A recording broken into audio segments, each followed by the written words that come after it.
Thank you for staying with us. Across Nigeria, of course, access to clean water and functional sanitation systems has always remained inconsistent, and public-private partnership (PPPs) have been constantly proposed, as a sustainable pathway to handling these issues.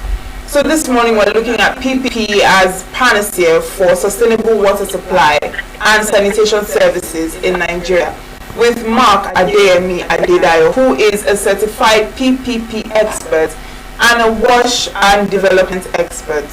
Thank you for joining us on Signature Morning. Thank you for having me. Good morning.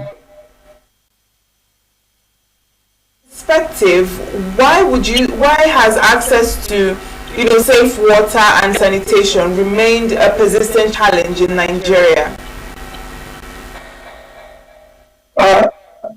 There are several factors, and I think we need to clarify, because if you look at records, they would say 70% of Nigerians have access to basic water supply. But basically what they are talking about is maybe sachet water and people getting water from the bowl and all that. But when we're talking about public water supply, piped water, it's a big problem. Several studies from UNICEF and co say that Nigeria is doing about 7%, even as low as 4%, thereabouts. So and the major challenges are, number one, our assets are broken down and there have not been investments in a long time. There have been inefficiency in the system. In the urban area where the utilities are supposed to cover their costs, they can't. So at the end of the day, the plants run down. In many places we go to, we find that they stopped working because they couldn't pay for their energy bills and they were disconnected. And they couldn't get operations and maintenance. They couldn't meet their operation and maintenance costs. So eventually, those plants stopped working, and at some point, they become vandalized. In some other climes, you find out that because the government is paying attention to construction of roads, the bulldozers put pipe network, and they are not fixed back. So that systemic, that has accumulated into total breakdown of water facilities, and we are getting to the point where it's almost becoming elusive. Pipe water supply is going to extinction in Nigeria, where about 7% of Nigerians get water from taps. So investment is low. A lot of governments will put money in capital projects for water, and then even the operators too, they are not operating efficiently to make sure that those systems are sustainable. So those are the major reasons why things are in such situation. Looking at the situation of things on ground, can PPP really realistically solve Nigeria's long-standing water and the sanitation crisis that we are facing? Of course it can, because where we are now, we have serious investment gap. So I told you, those plants are degraded, a lot of them are vandalized, pipes have been uprooted. So if we're looking at low scale, we're talking about $6 billion US. But if we are talking about universal supply, we're talking about between 20 and 30 billion US dollars. And then yearly we need between 500 million to $2 billion for operations and maintenance. Government can't muster that type of money anymore. So we need a private sector fund to come into it. And then, of course, secondly, too, we were talking about the impetus to make sure that the system runs and it runs efficiently. The public sector lacks that motivation. But the private sector person, when he puts his money, he wants to recoup his money back. So that is an impetus for him to make sure that he keeps supplying.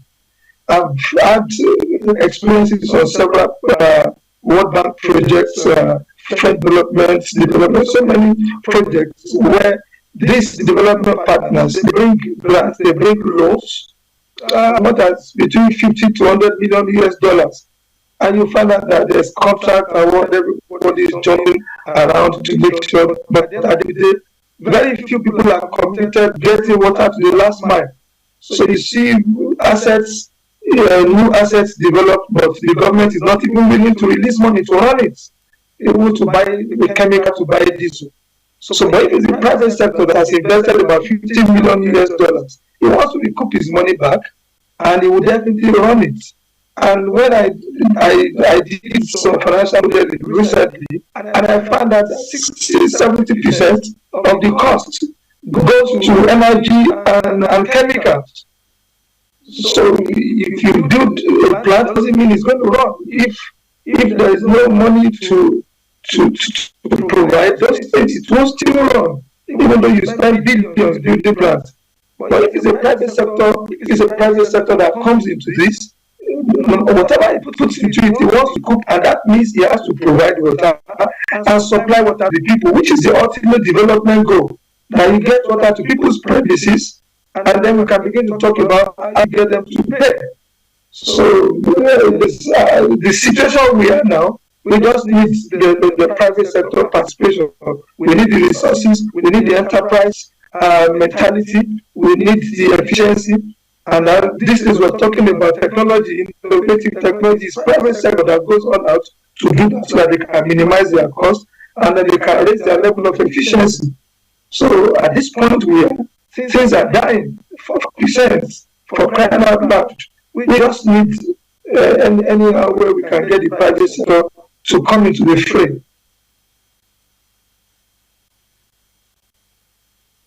Providing them all the necessary things they need to thrive.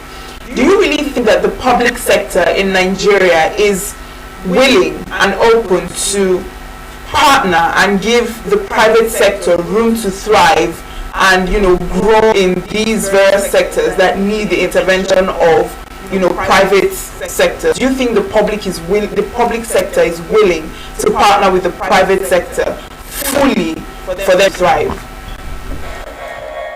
It takes back, and we need to calibrate. If you're talking about public sector, you must first of all start from the political authorities.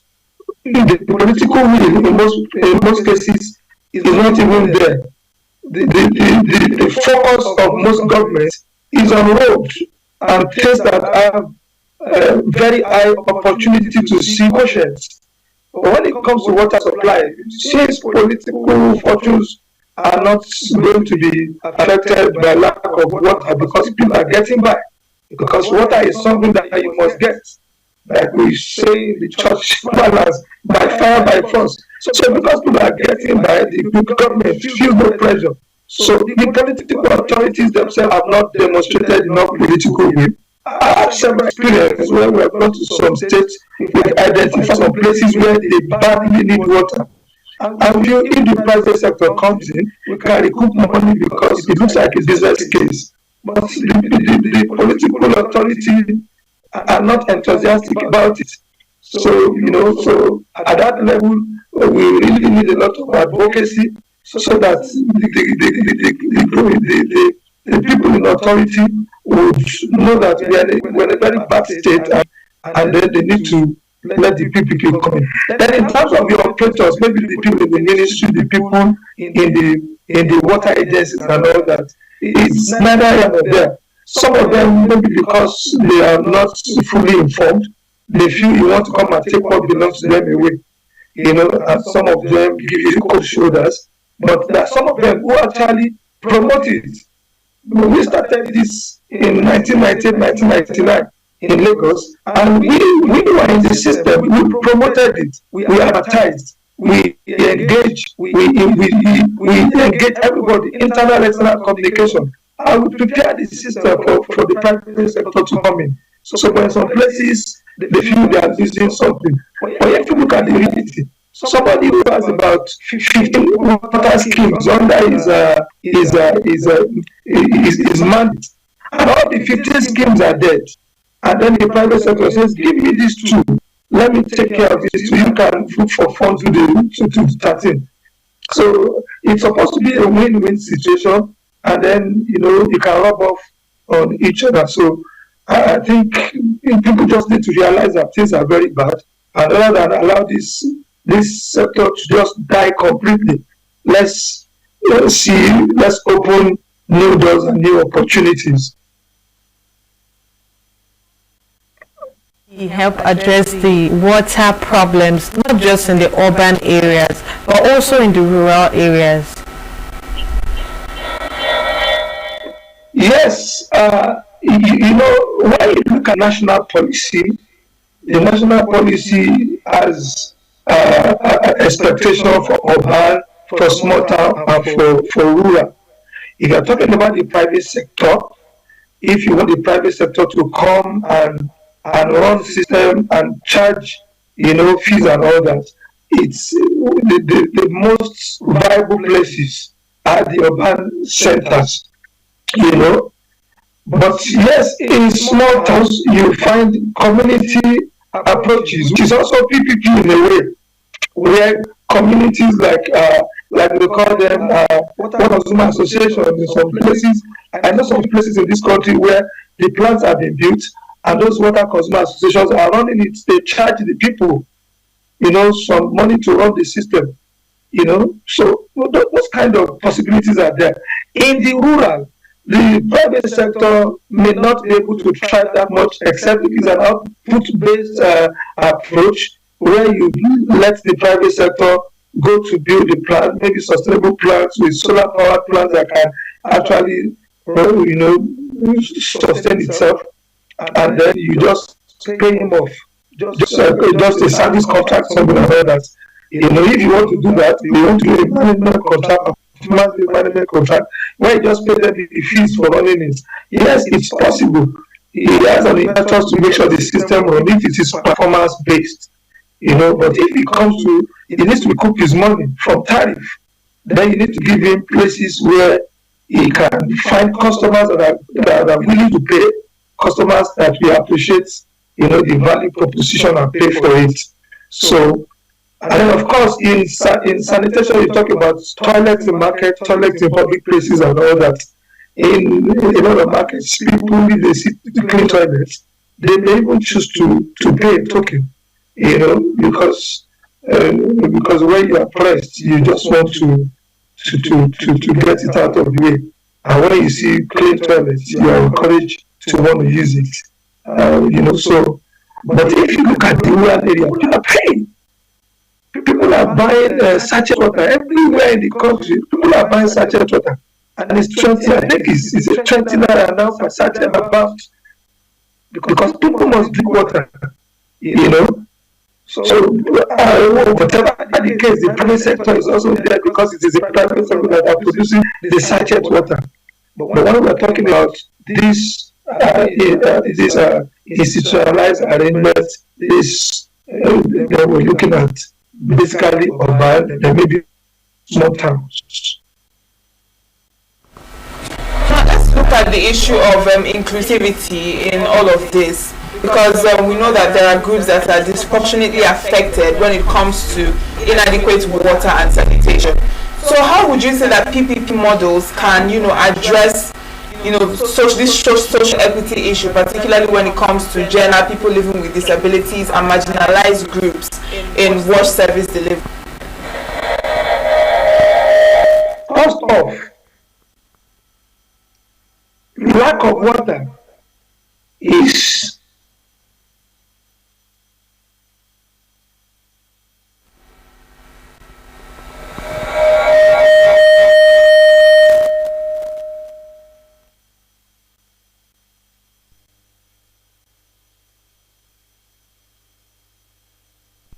now we're talking about PPP as a solution to sustainable water supply. I mean, this issue of water scarcity, I mean, it's something that affects almost everybody, don't you? It affects everybody actually, especially in dry seasons like this. Yes, well, our guest is back on the line. Now, Mr. Adeyemi Adedayo, I asked about gender and inclusivity and how PPP models can address these issues when it comes to wash service delivery.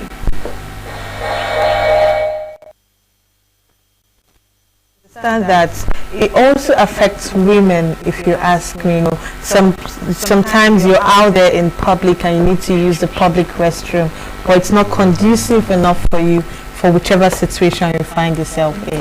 Well, you're welcome back, Mr. Adeyemi Adedayo. Please continue with the response to that question. You're welcome back. We're still on the topic of PPP as a panacea for sustainable water supply and sanitation services in Nigeria. We are speaking with Mark Adeyemi Adedayo. If you can hear us, Mr. Adeyemi Adedayo, please continue. We're asking about social equity and gender, people living with disabilities and marginalized groups in this issue of wash service delivery. Okay, so thank you so much. Like I said, when the lack of access itself excludes almost everybody, but is more severe with people with abilities, is more severe with women, is more severe. And I saw a lady, she already developed muscles because probably that is what she does for her family, If water is running in her home, she will be doing that. So when you talk about PPP, there's public element in it. And that means that even when the private sector comes with a profit motive, the government comes in to subsidize. For example, the funds that are available out there, providence funds and all that, government bought, it's like 30% upward. You can't use funds to what the tariff is being it will be high. So if government also comes in to subsidize, if government accesses those development partner loans at 0.75%, 1%, and they can online it to the private sector, there's this mezzanine, low subsidization strategy that can make people who are providing these kind of services to have access to cheaper funds. Then it's a kind of subsidy. And then if you are producing in a city that has urban, with peri-urban elements and all that are poor communities and that, the government should be willing to subsidize. So the P aspect, the public aspect of it does not mean that the government hands off. It means that it's a combination of the private sector to mitigate risk, to allocate risk accordingly, and to make sure that everybody's interest is taken care of. So getting access should be the ultimate. Getting water to people's backyard on a constant basis in the right quality. That should be the ultimate goal. That's the demand-driven approach, which should be the mindset of everybody in government that is responsible for providing social services to the people. Now, the kind of transaction structure and the kind of finance blending and all that should be to the ultimate purpose that nobody is excluded. And everybody turns the tap in his own and gets water. And then everybody is there for it. That's still far better possibility to this current state when our children don't even know public water supply anymore, except those who are pumping water from their bowl in their homes, and by no chance, most of them don't drink it. Some of them drink it regardless of whether it's tested or not. So they don't even know the quality. Now these days we are hearing that there are poisoning, there are pollution and all that, and people are still abstracting from bowls that probably could have been polluted, So the public sector must come in to make sure that it ensures that equality, equity, taking care of the vulnerable aspect of it. But the first solution is to get water to people's homes. Then you have solved 80% of inclusivity issues. at some of the practical steps that could be taken in order to attract credible private investors into Nigeria's water and sanitation sector. Can you give us a brief insight on these practical steps? Number one, we want to get statements from the executive, especially at the state level, because water supply and sanitation is basically at the state level. The federal is supposed to do policy and maybe support, to when it comes to this service delivery, day-to-day Monday, day-to-day service to homes and all that. It's responsibility of the state government. And we want to see their body language. We want to hear statements from them, commit that they want to, just like they talk about roads and flyovers, let them start talking about water, because sick people will die on those roads. We don't want an epidemic to happen. We don't want a pandemic to happen before we know that people should drink safe water every day. So we want, number one, the state governors, state commissioner for water resources to come out boldly to begin to make statements and then begin to invite the private sector to come and partner with them. They should put in place that process. That's number one. It's going to be that political will must be demonstrated. Then number two, we need to put in some basic institutions like the regulatory structure should be in place, and it's supposed to be an independent regulatory structure that understands balancing interest and risk, not a regulator that will come and be harassing the private sector operator. It's supposed to be a regulator that's a catalyst. At this point, we need catalytic intervention, catalytic approaches, not policeman approach at this stage. Because the truth is that these funds are available not to water alone, to other sectors. So if water proves difficult, and water is not a stroll in the park, water is not as attractive as telecommunication, even as energy, because there are inherent risk in it.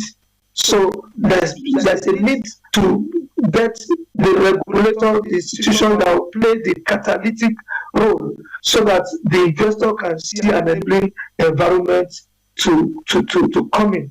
Then let them just do invitations, let them do advertisement, let people come. Even if you just advertise and you say, we are interested in PPP partnership, and we just want you to come around. You want to have a round table, we can start with a round table. And then we have used our money to go to places and do due diligence. We spent so much money. We've incurred money. We've used expertise to develop proposals, unsolicited proposals for state government at our cost. So if any state government just blows the news and say, I need PPP water, you guys come and look at this place and try and identify any business case. We will come in, we do a study at no cost to the government, and then the moment the government demonstrates its readiness to go, we can also guide the government in terms of how you put in place the appropriate enabling environment. We have this PPP in Nigeria professional organization. We have people who have been doing this for years, so we can always come, even on pro bono basis. If we see any serious government, we are willing to help the government to set the foundation for people to bring in funds. I told some people in some states, I told them, I said, can you imagine if you can attract about 10 billion into your water sector? It's going to change the face of your sector forever. There's going to be money to build plants, money to lay pipe, you're going to be buying chemicals and everything. Even your local business people, we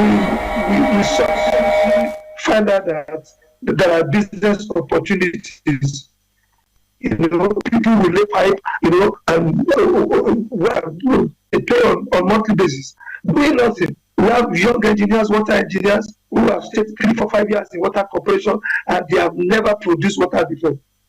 They've never pumped water from a raw water source and distribute before, and they are getting promotion every day.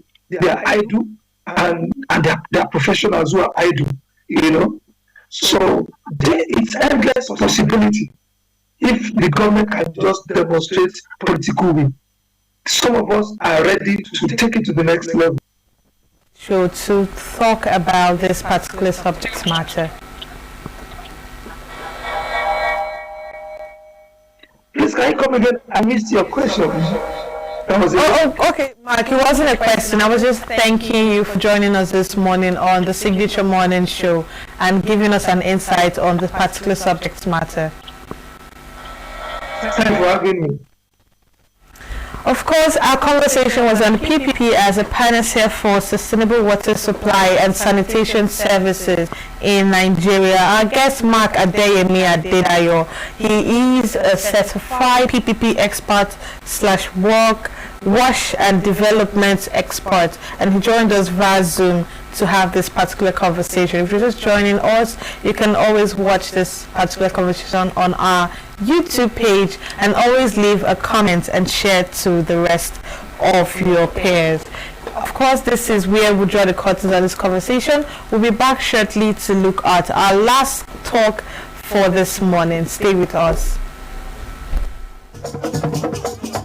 With a